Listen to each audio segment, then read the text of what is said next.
Mask लगा के हम लोग सैनिटाइज लगा के और सेवा दे रहे थे, और आज हम लोगों को बेघर कर दिए। हम लोग कोरोना काल जुलाई 21 से हम लोग सेवा दे रहे थे, और हम लोगों को 25 जनवरी 2025 को हम लोगों की सेवा ही निरस्त कर दी गई।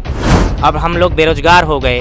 अब हम लोगों को यहाँ तक आ गया है कि हम लोगों के घर के चूल्हे कैसे जलें, बीवी बच्चे कैसे पलें, और हम लोगों की दाल रोटी कैसे चले। आज 1 महीना बीत गया, कुछ नहीं हुआ।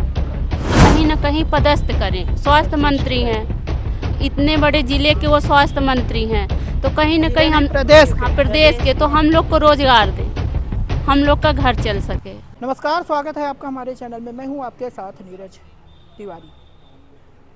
एक रोजगार निकालने के लिए, एक वैकेंसी निकालने के लिए सरकार को कई सालों की जुगत करनी पड़ती है। जब आर्थिक स्थिति सुधरती है तब जाकर कहीं एक वैकेंसी निकलती है। देश की आज स्थिति ऐसी है कि रोजगार के जो अवसर होते हैं बहुत ही कम होते हैं। ज़्यादातर आजकल युवा पढ़े लिखे जो होते हैं वो बेरोजगार होते हैं।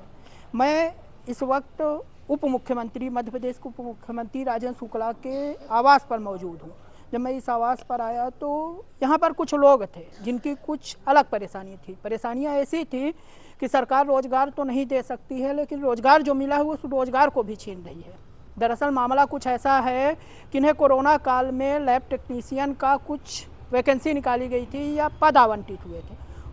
लगभग 3 साल 4 साल इन्होंने उस पर काम किया, लेकिन अब अचानक उस पूरे पद को, यानी जो प्रोजेक्ट था, सरकार द्वारा रद्द कर दिया गया। और ये अब स्थिति ऐसी है कि ये सड़कों पर आ गए हैं, या यूँ कहें कि राजेंद्र शुक्ला के आवास के बाहर बैठ गए हैं। मैं बात कर लेता हूँ, कुछ लोग हैं कि क्या परेशानियाँ हैं। क्या नाम है? मेरा नाम अखिलेश तिवारी है। मैं प्राथमिक स्वास्थ्य केंद्र मिलिहा में पदस्थ था लैब टेक्नीशियन के पद पर, और उसमें टेलीमेडिसिन सुविधा दी गई थी, जिसके अंतर्गत हम पेशेंटों को डॉक्टर से कनेक्ट, ऑनलाइन के थ्रू डॉक्टर को कनेक्ट कराते थे।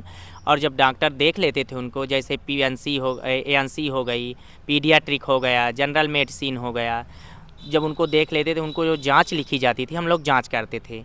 हम लोग कोरोना काल जुलाई 21 से हम लोग सेवा दे रहे थे, और हम लोगों को 25 जनवरी 2025 को हम लोगों की सेवा ही निरस्त कर दी गई। अब हम लोग बेरोजगार हो गए। अब हम लोगों को यहाँ तक आ गया है कि हम लोगों के घर के चूल्हे कैसे जलें, बीवी बच्चे कैसे पलें, और हम लोगों की दाल रोटी कैसे चले। तो हम लोग अब क्या करें।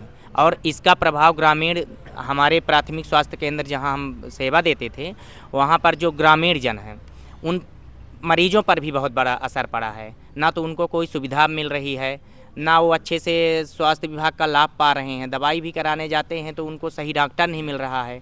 एक यही थ्रू था कि जो टेलीमेडिसिन के थ्रू हम लोग उनको ऑनलाइन डॉक्टर से कनेक्ट कराते थे, और भोपाल है, इंदौर है, यहाँ के डॉक्टर देखते थे, उनको बेहतर सुविधा दी जाती थी और सुविधा पाते थे।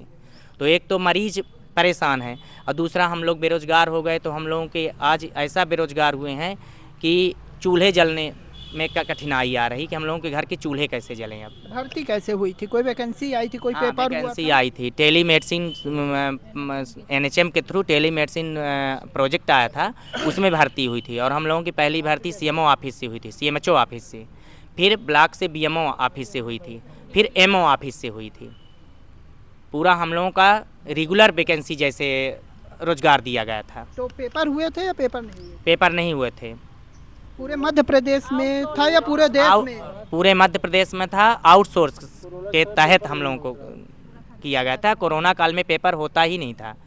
कितने लोग हैं ऐसे कि 550 लोग। रीवा बस में या पूरे नहीं, पूरे एमपी में 550 पीएससी है। हाँ, तो पूरा उसी में काम चल रहा है। अब हम लोग बेरोजगार हो गए हैं, 550 लोग। तो सरकार ने कोई अल्टीमेटम दिया, कुछ दिया? कुछ नहीं दे रहा। यहाँ तक कि हम लोगों की 3 माह की वेतन तक नहीं मिली है। तो पता कैसे चला आपको कि आपकी जो ये पद है या पोस्ट है निरस्त कर दिया गया? ये हम लोगों को बताया गया।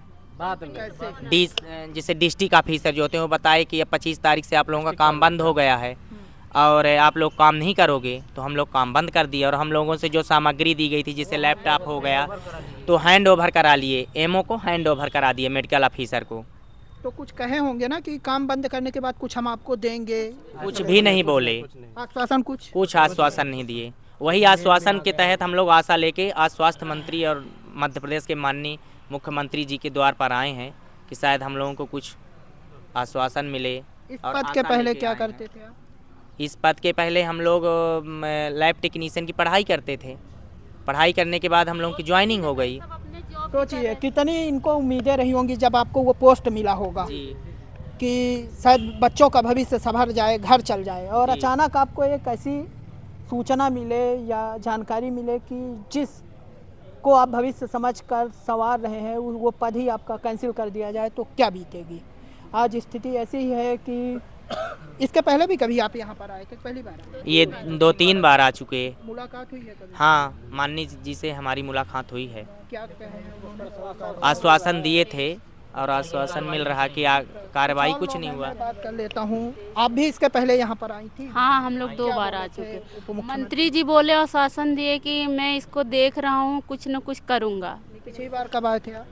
कितने 23 जनवरी को ही कागज दिए थे। 23 जनवरी को आए थे पिछली बार? 23 जनवरी को करैया उप स्वास्थ्य केंद्र में थे तो उनको कागज दिए थे, तो उन्होंने बोले थे कि ठीक है। डायरेक्ट बात कब हुई थी मुख्यमंत्री? 3 फरवरी को। 3 फरवरी को बात हुई। जी जी 3 फरवरी। क्या बोला था उन्होंने? उन्होंने आश्वासन दिए थे कि हम लोग इसमें देख रहे हैं, बंद नहीं होगा, कुछ ना कुछ करेंगे, रोजगार नहीं बंद होगा, तो यही कुछ- बोले थे। उसके बाद कुछ प्रोग्रेस नहीं हुई, हुआ कुछ हमारा। जानकारी? आज 1 महीना बीत गया, कुछ नहीं हुआ। और आप कह रहे हैं 3 बोल महीने का रहे थे- पेमेंट वो बोल रहे थे कि इसको मैं नए तरीके से करना चाह रहा हूँ और जैसे जिला बार जिला करूँगा। पहले डायरेक्ट प्रदेश स्तर से था तो जिला बार जिला करूँगा।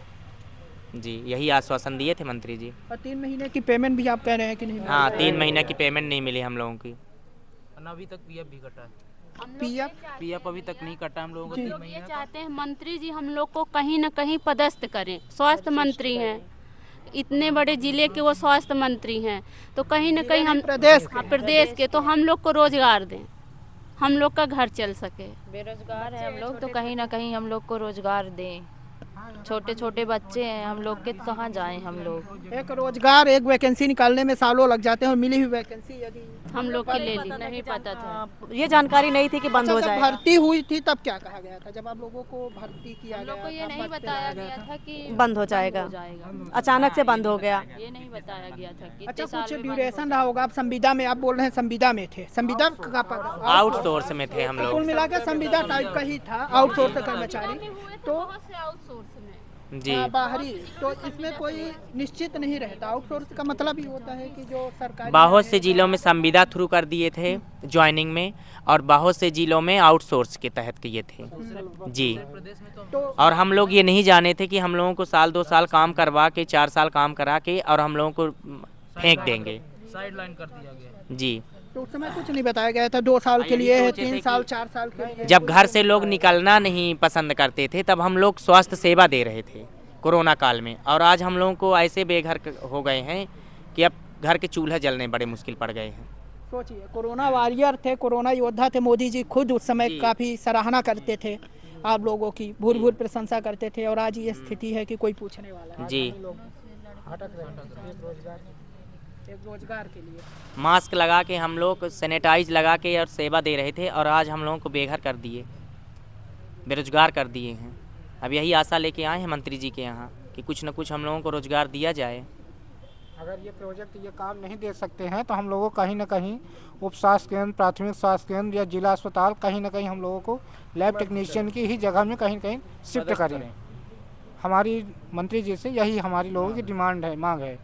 जी जी ठीक है। कहीं ना कहीं इनकी जो डिमांड है, इनकी जो मांग है वो जायज़ है, और जायज़ इसलिए भी है क्योंकि इनकी जो उम्र है, मैं बता दूं, कितने साल के होंगे आप? मैं तो 35 का हूँ। 35 साल की हैं। मतलब ऐसी स्थिति पे हैं, इस उम्र पे हैं कि रोजगार के भी जो अवसर हैं, जो वैकेंसियां होती हैं, लगभग 30 साल से कम या 30 साल तक ही मैक्सिमम एज होती है। कहीं पर वैकेंसी भी नहीं भर सकते। कहीं ना कहीं घर चलाने के लिए, बच्चों की पढ़ाई के लिए जो ये रोजगार है, इनको मिलना अति आवश्यक है। वीडियो जर्नलिस्ट सोनाली के साथ नीरज तिवारी की रिपोर्ट।